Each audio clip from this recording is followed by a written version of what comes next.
바울은 빌립보 교회 성도들을 사랑을 했습니다. 그리고 그 성도들이 그들의 믿음이 점점 자라고 성장하기를 원해서 그래서 그 성도들에게 이 편지를 쓰고 있는 것이죠. 이렇게 편지를 쓰면서 여러 가지를 권면하고 있는데 첫 번째는 주 안에서 굳게 서라 이렇게 권면했습니다. 그리고 또 한 마음을 품으라고 했습니다. 한 마음을 품기 위해서는 그리스도를 사랑하셔야 돼요. 그리고 그리스도 안에 있고 그리스도를 닮아가고 따라가면 그러면 우리가 한 마음을 품을 수 있습니다. 다음으로 권면한 것은 주 안에서 항상 기뻐하라고 했습니다. 다시 말씀드릴게요. 주 안에서 항상 기뻐하라고 했습니다. 주 안에서 항상 기뻐하기 위해서는 관용을, 우리의 너그러움을 모든 사람들에게 알게 해야 됩니다. 우리가 진리에 관한 것이 아니라면, 진리는 양보할 수 없죠. 진리에 관한 것이 아니라면 우리가 모든 것에 대해서 너그럽게 대하고 관용할 수 있어야 됩니다. 그리고 주 안에서 항상 기뻐하기 위해서는 어떤 일이 있든지 근심하거나 걱정하거나 염려하는 것이 아니라 모든 일에 대해서 기도와 간구와 감사함으로 하나님께 간구하라고 했습니다. 기도와 간구와 감사함으로 하나님께 구하라고 했습니다. 그러면 하나님께서 평강을 주시는데 세상이 알지 못하는 평강, 세상에 줄 수 없는 평강을 주시고 우리의 마음과 생각을 지켜주신다고 했습니다. 이렇게 하나님께서 우리의 마음과 생각을 지켜주시기 때문에 어떤 일이 있어도 우리 주변에 어떤 일이 있어도 우리가 평안할 수 있고 기뻐할 수 있습니다. 우리가 평강을 받았습니다. 그러면 평강을 받는 성도들은 어떻게 될까요? 무엇을 해야 될까요? 8절과 9절에서 보면 무엇을 해야 되는지 어떻게 해야 되는지 설명을 하고 있습니다. 8절을 보면 끝으로 형제들아 이렇게 말씀을 하고 있죠. 끝으로 형제들아 이렇게 말씀하고 있는 것은 바울이 빌립보 교회 성도들을 사랑하기 때문에 이런 말을 하는 것이죠. 바울은 지금 그들과 직접 만나서 대화하는 것이 아닙니다.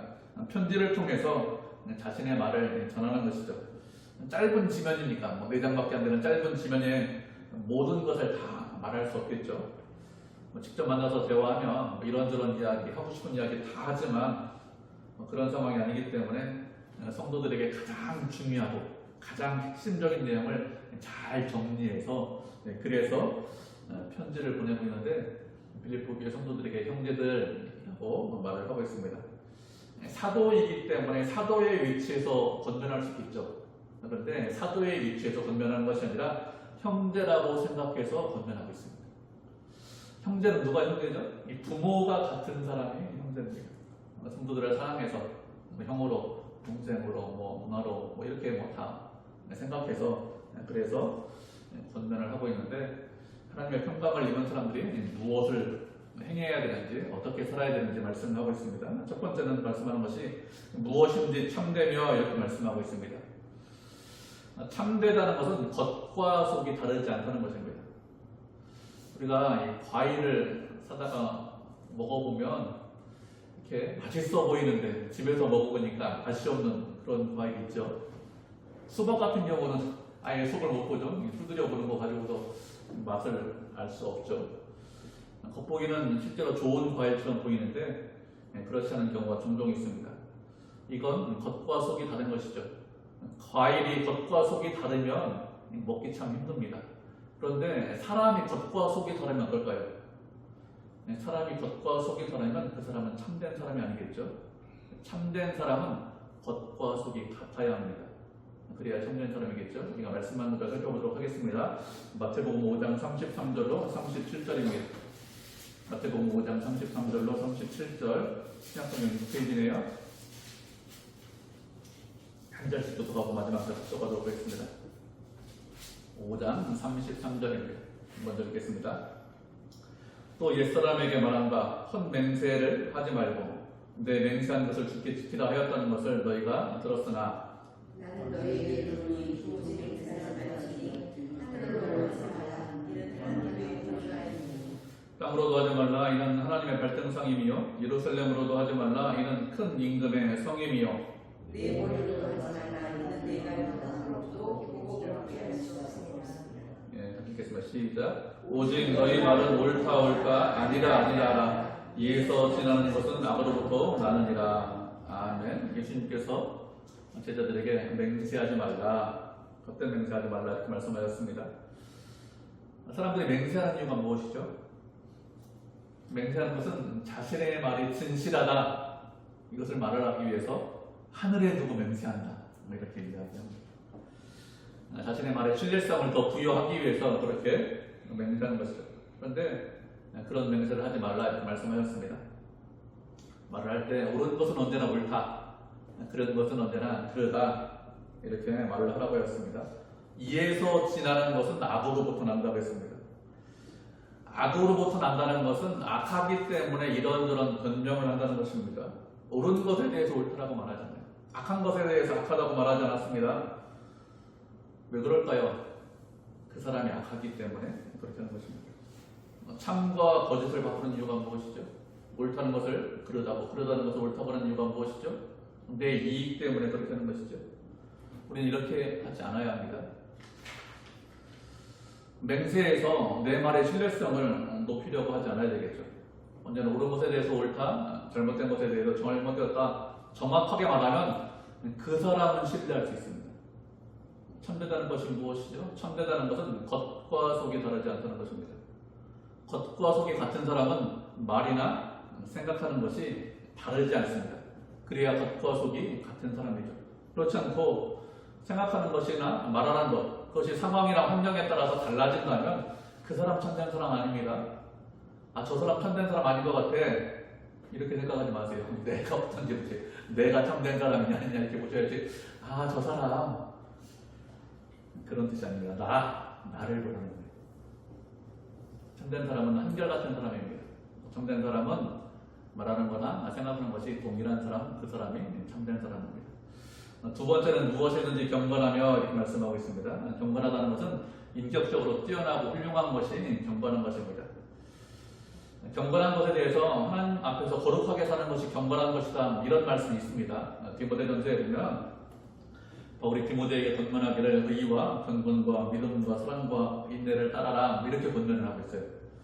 그때 사용하는 경건이라는 단어하고 헬라어 단어하고 빌립보서 지금 이 말씀에서 사용하는 경건이라는 단어는 다른 단어를 사용했습니다. 우리말로 번역할 때는 동일하게 경건이라고 번역했는데 빌립보서에서 사용하는 경건이라는 뜻은 인격적으로 훌륭한, 뛰어난 사람을 말합니다. 가까이 하면 가까이 할수록 그 사람의 고귀함과 아름다움이 드러나는 것, 그것이 경건한 사람입니다. 사람은 가까이 하면 가까이 할수록 고귀함과 아름다움이 잘 드러나지 않습니다. 오히려 추하고 악한 것들이 훨씬 더 많이 드러나죠. 참돼야 되는, 겉과 속이 같아야 되는데 겉과 속이 다른 경우가 훨씬 더 많습니다. 그런데 그렇게 겉과 속이 다른 것이 아니라 인격의 고귀함과 아름다움을 드러내라고 했습니다. 예전에 어떤 분이 저에게 이런 질문을 했습니다. 목사님, 어떤 목사님이 훌륭한 목사님이고 좋은 목사님입니까? 이렇게 질문을 받은 적이 있어요. 그때 대답하기를 뭐라고 대답했는가 하면, 가까이 있는 사람들에게 존경받으면, 인정받으면 그 사람이 훌륭한 목사님입니다. 그 사람이 좋은 목회자입니다. 이렇게 대답을 했습니다. 특히 가족들에게 칭찬받고 인정받으면 훌륭한 목회자죠. 저도 목회자인데 가족들에게 칭찬받고 인정받는 건 쉽지 않아요. 함께 사는 가족들이 같이 있지만 제가 무슨 말을 하는지, 어떻게 행동을 하는지 다 알고 있어요. 그렇기 때문에 가족들에게 존경받는 건 그렇게 쉽지 않습니다. 그냥 가족이기 때문에 참 불쌍하다 이렇게 생각하는 경우가 훨씬 더 많죠. 다른 분들도 다 비슷하죠. 함께 사는 가족들에게 존경받는 건 그렇게 쉽지 않습니다. 밖에서 보면 거룩해 보여요. 밖에서 보면 아름답게 보입니다. 믿음의 사람처럼 보입니다. 그렇지만 가까이 가서 보면 연약하고 부족한 면들이 다 있습니다. 가족들 다 알고 있습니다. 그런데 그런 사람들로부터 칭찬받고 인정받는다, 훌륭한 사람이죠. 그런데 가족으로 살다 보면 은혜가 없으면 가족으로 함께 사는 게 쉽지 않다, 이것을 훨씬 더 많이 느끼는 게 가족인 것 같아요. 우리는 가까이 있는 사람에게, 나하고 함께 사는 사람에게 칭찬을 받고 인정받을 수 있어야 합니다. 그렇게 되기 위해서는 우리의 삶이 점점 예수님을 따라가고 닮아가셔야 돼요. 그래야 우리 주변에 있는 사람들로부터 인정받고 존경받을 수 있습니다. 그렇게 변화하는 것, 그것이 하나님께서 우리에게 원하시는 거예요. 그게 경건한 거다, 이렇게 말씀하고 있는 것입니다. 우리 주변 사람들에게 내가 칭찬받고 있는지 존경받고 있는지 자기 자신을 살펴보셔야 됩니다. 세 번째로 말씀하는 것은 무엇이든지 오르며 이렇게 말씀하고 있습니다. 옳다는 것은 바른 관계를 맺고 있는 것이 옳은 것입니다. 바른 관계라는 것은 하나님과 바른 관계를 맺고 있고 사람과도 올바른 관계를 맺고 있는 것, 그것이 무엇이든지 옳은 것입니다. 하나님과 바른 관계를 맺고 있다는 것을 어떻게 드러낼 수 있을까요? 어떻게 알 수 있습니까? 사람과 바른 관계를 맺고 있는 것으로 알 수 있습니다. 하나님과 바른 관계를 맺고 있는 사람은 사람과도 좋은 관계를 맺고 있습니다. 정한 말씀에 보니까 이런 말씀이 있습니다. 사람의 행위가 여호와를 기쁘시게 하면 그 사람의 원수라도 그와 더불어 화목하게 하시느니라, 이렇게 말씀하고 있습니다. 하나님과 관계가 바르면 원수인데 그와 더불어 화목하게 하신다고 했어요. 원수기 때문에 화목한 것이 아니죠. 미워하고 싫어하고 멀리하고 어떻게 하면 가만두지 않을까 이렇게 생각하는데, 하나님과의 관계가 바르기 때문에 그런 원수라도 화목하게 하신다고 했습니다. 그렇기 때문에 하나님과 바른 관계를 맺고 계셔야 됩니다. 그래야 사람과 바른 관계를 맺을 수 있습니다. 그렇지 않고 하나님과의 관계를 바르지 않으면서 사람과의 관계를 먼저 생각하면 그 사람은 이 관계에 사람에게 얽매일 수밖에 없겠죠. 사람에게 얽매이시면 바른 길을 갈 수 없습니다. 우리를 바른 길로 인도하시는 분은 하나님 한 분밖에 없습니다. 그 사람이 아무리 뛰어나요, 훌륭해요, 멋있습니다. 그렇지만 사람은 다 치우쳐 있습니다. 하나님과의 관계를 먼저 생각하는 것이 아니라 사람과의 관계를 먼저 생각하면 그 사람은 바른 길로 갈 수 없죠. 사람은 아무리 좋은 사람에도 사람일 뿐입니다. 그렇기 때문에 하나님과의 관계를 먼저 생각하셔야 됩니다. 그 이후에 사람과의 관계를 생각하면 언제나 올바른 사람이 될 수 있습니다. 네 번째는 무엇이든지 정결하며 이렇게 말씀하고 있습니다. 정결하다는 것은 두 마음을 품지 않는 것을 말합니다. 예수님께서 내 마음과 힘과 뜻과 정성을 다해서 주 하나님을 사랑하고 그리고 이와 같이 내 이웃을 내 몸과 같이 사랑하라, 이렇게 말씀하셨습니다. 첫 번째가 내 힘과 뜻과 정성을 다해서, 온 마음을 다해서 하나님을 사랑하는 것, 그것이 두 마음을 품지 않는 것입니다. 두 마음을 품지 않는 것이 정결한 것이죠. 우리는 하나님과 우리는 하나님과 세상을 동시에 사랑하지 않아야 됩니다. 가장 먼저, 가장 우선적으로 사랑하는 것이 하나님만 사랑하셔야 돼요. 그게 정결한 거예요. 다섯 번째는 무엇이든지 사랑받을 만하며, 이렇게 말씀하고 있습니다. 사랑받을 만하다는 것은 매력적이다, 이런 뜻입니다. 매력적이라고 하면은 외형이나 외모를 먼저 생각하죠. 세상에서는 매력적이다 이렇게 하면 외모와 외형을 생각합니다. 그런데 외형적인 매력은 그렇게 오래 가지 않습니다. 내면이 매력적이셔야 됩니다. 겉사람이 아니라 속사람이 매력적이어야 됩니다. 우리의 겉사람은 점점 시간이 지나면서 낡아집니다. 그렇지만 우리의 속사람은 날로 새로워집니다. 우리의 속사람이 시간이 지나면서 새로워지는 것, 그게 매력적인 것입니다.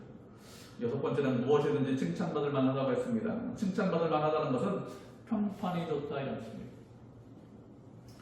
여러분, 평판이 좋기 위해서는 어떻게 될까요? 한두 번 잘한다고 그 사람이 평판이 좋아질까요? 그렇지 않죠. 한두 번 잘한다고 우리가 그 사람 평판 좋은 사람이다, 그 사람 좋은 훌륭한 사람이다, 이렇게 생각하지 않아요. 다른 사람 우리가 판단할 때 오랜 시간 동안 지속적으로 바른 일을 할 때 좋은 평판을 받을 수 있겠죠. 칭찬받을 만한 것은 어떤 좋은 평판을 얻는 것인데, 특별히 언어 생활에 관해서, 바른 언어를 사용하는 것에 관해서 많이 사용을 했습니다. 그래서 그 사람 어떤 사람이야? 물어볼 때가 있어요. 그 사람의 평판 물어보는 거죠. 그 사람이 어떤 사람인지 평판에 관해서 말할 때 그 사람을 잘 드러내는 것이 뭐냐? 말하는 거죠. 어떤 언어를 사용하느냐? 이것이 그 사람이 어떤 사람인지 잘 드러내고 나타냅니다. 좋은 말을 하고 좋은 생각을 하면 그 사람은 좋은 사람이고, 악한 말을 하고 악한 생각을 하면 그 사람은 악한 사람이겠죠. 우리가 좋은 평판을 얻기 위해서는 좋은 말, 아름다운 생각을 하셔야 됩니다. 정한 말씀해 보니까 이렇게 말씀하고 있습니다. 경무에 합당한 말은 은쟁반의 금사과다, 이렇게 말씀하고 있습니다. 은쟁반의 금사가 얼마나 멋있고 아름답죠. 무슨 생각을 하느냐, 어떤 말을 하느냐, 이런 것들이 상당히 중요합니다.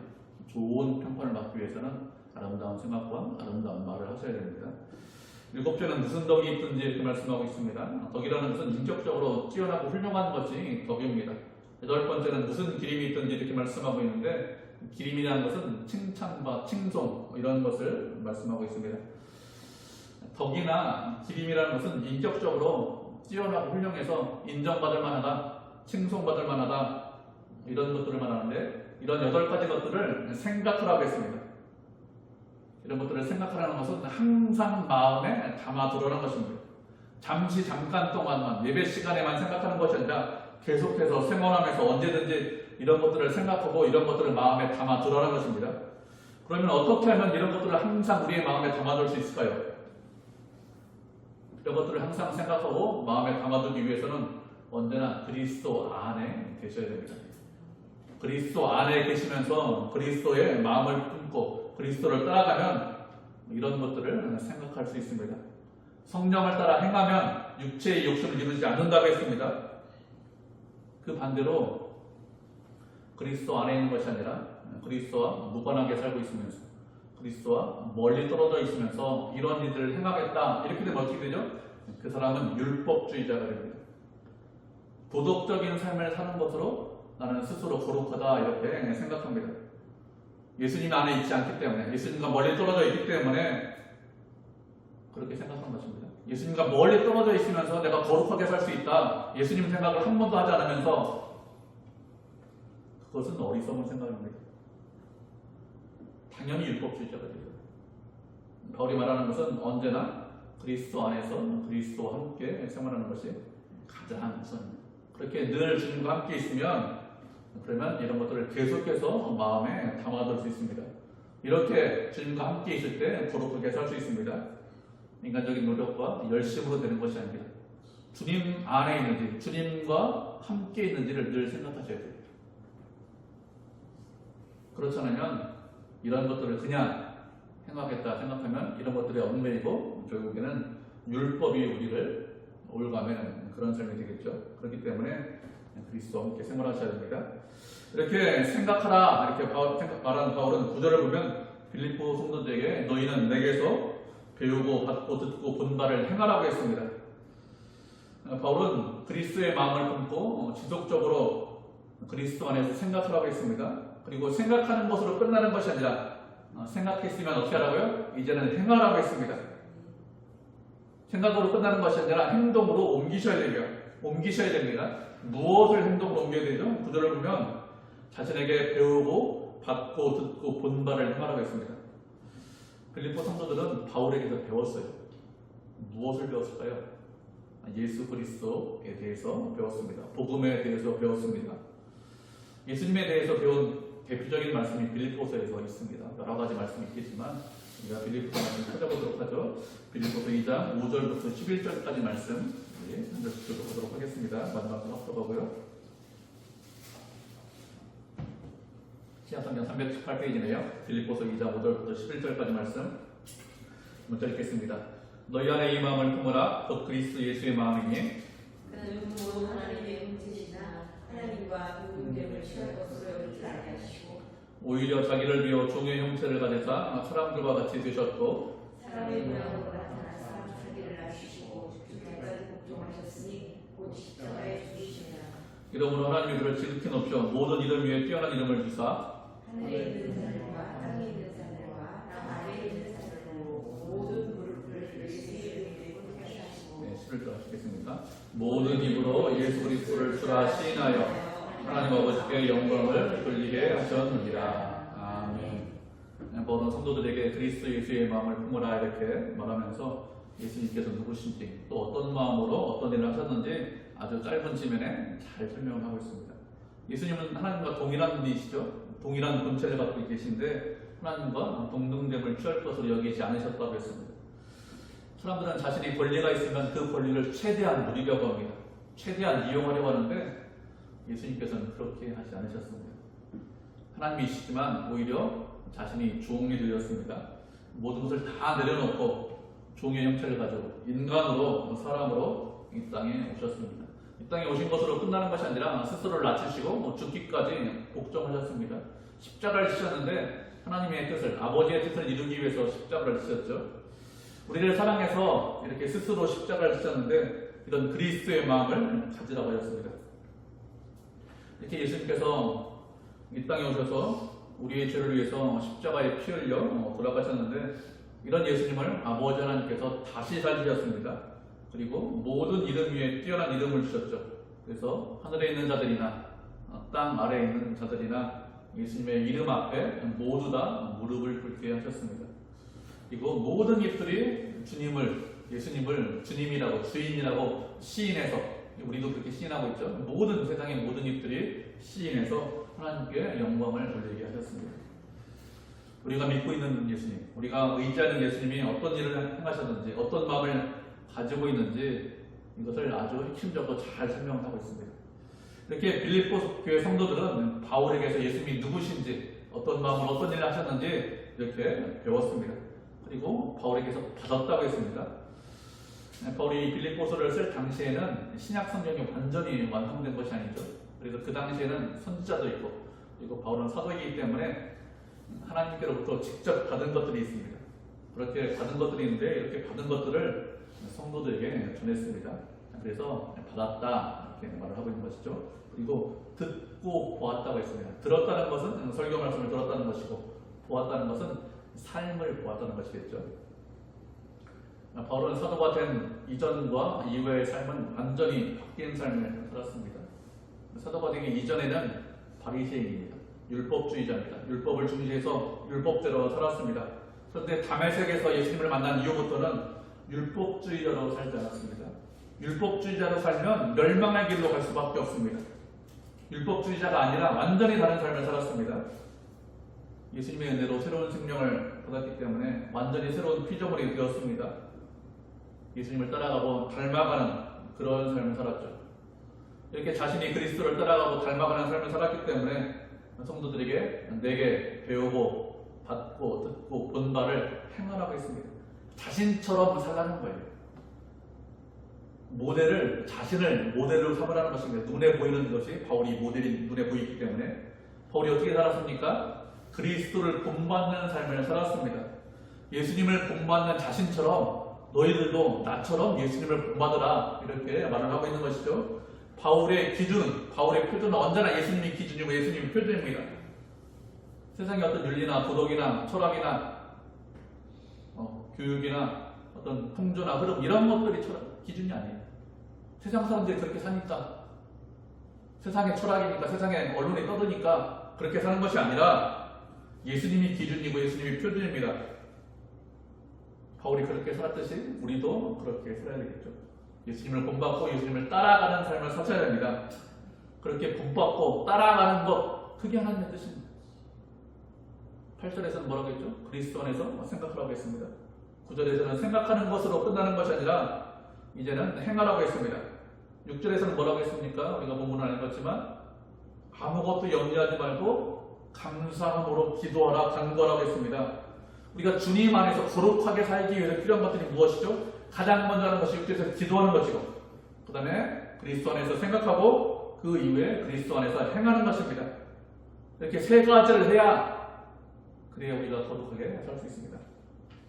하나님께서 우리에게 거룩하게 살라고 말씀하셨는데, 거룩하게 살라는 것은 윤리적인 삶을 살아라, 도덕적인 삶을 살아라 이런 뜻이 아닙니다. 자꾸 윤리와 도덕을 결부시키면 그 사람은 율법주의자가 됩니다. 윤리와 도덕이 아닙니다.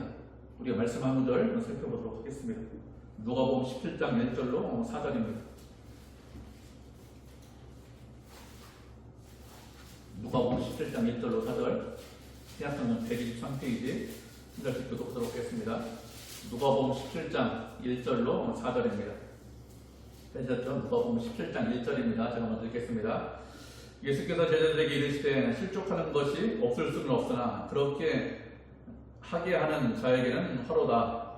그가 이 사람들 중에 하나를 실족하게 할지니 사람이 전전에 그의 그 목에 매어 바다에 던져지는 것이 나으리라. 너희는 스스로 조심하라. 만일 내 형제가 죄를 범하거든 경고하고 회개하거든 용서하라. 만일 너희의 영혼이라도 내게 죄를 지고 또 너희에게 돌아와 내가 회개하라고 하거든 너는 용서하라 하시라. 아멘. 예수님께서 말씀하시기를 실족하게 하는 것이 없을 수는 없다고 했습니다. 사람이기 때문에, 인간이기 때문에 우리가 실수하고 넘어질 수 있죠. 그렇게 실수하고 넘어져서 그래서 다른 사람을 실족시킬 수 있습니다. 그런데 그렇게 실족하게 하는 자들에게는 화가 있다, 이렇게 말씀하셨습니다. 그러면서 말씀하시길 이 작은 자 중에서 하나를 실족하게 하면 차라리 연자맷돌을 목에 메고 바다에 던져지는 것이 훨씬 더 낫다고 이렇게 말씀하셨습니다. 작은 자, 힘없고 능력 없는 사람, 그 사람 무시하거나 그 사람 실족시키지 말라는 거예요. 할 수만 있으면 최선을 다해서 우리가 실족시키지 않아야 됩니다. 조심하고 주의하셔야 됩니다. 이렇게 실족시키지 말라 이렇게 말씀하시면서 무엇이라고 하셨는가 하면 내 형제가 죄를 범하면 경고하고 회개하거든 용서라고 했습니다. 그 사람이 부족할 수 있죠. 넘어질 수 있습니다. 그래서 죄를 범할 수 있습니다. 그런데 그 사람에게 경고하라고 했습니다. 경고할 때 어떻게 경고해야 돼요? 실족하지 않게, 넘어지지 않게 조심해서 경고하셔야 됩니다. 그냥 경고하시면 실족해서 넘어지면 우리 연자맷돌을 메고 바다에 던져야 됩니다. 그리고 회개하면 어떻게 하겠습니까? 회개하면 용서라고 했습니다.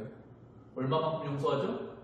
하루에 7번 죄를 짓고 잘못했다고 7번 회개하면 그러면 용서해라 다 이렇게 말씀하고 있습니다. 일주일에 7번 회개하고 7번 용서하면 용서해라 7번 다 이렇게 말씀하시는 것이 아닙니다. 하루에 7번 잘못했습니다. 상당하죠 이 사람도. 그런데 7번 또 용서해달라고 했습니다. 그것도 용서라는 거예요. 세상의 윤리와 세상의 도덕은 이런 말까지 이렇게 말하지 않습니다. 뭐라고 말하죠? 3번까지 내가 용서해줄게. 2번 용서하고 3번째는 용서하지 못한다는 것인지 아니면 3번째는 용서한다는 것이 좀 애매하지만 그 이상 어렵다고 합니다. 그럼 하루에 3번 용서하면 세상에서 뭐라고 할까요? 그 사람 성인군자라고 합니다. 그죠? 3번 용서하면 하루에 3번 용서하면 훌륭한 사람이라고 하죠. 그런데 예수님께서 말씀하실 것은 3번이 아니라 7번이라도 용서라고 했습니다. 마태복음에서는 뭐라고 했습니까? 7번씩 70번이라도 용서라고 했습니다. 이건 예수님의 말씀에 대해서 윤리와 도덕으로 이해하시면 안 됩니다. 하나님의 말씀은 윤리와 도덕이 아니에요. 윤리와 도덕을 뛰어넘습니다.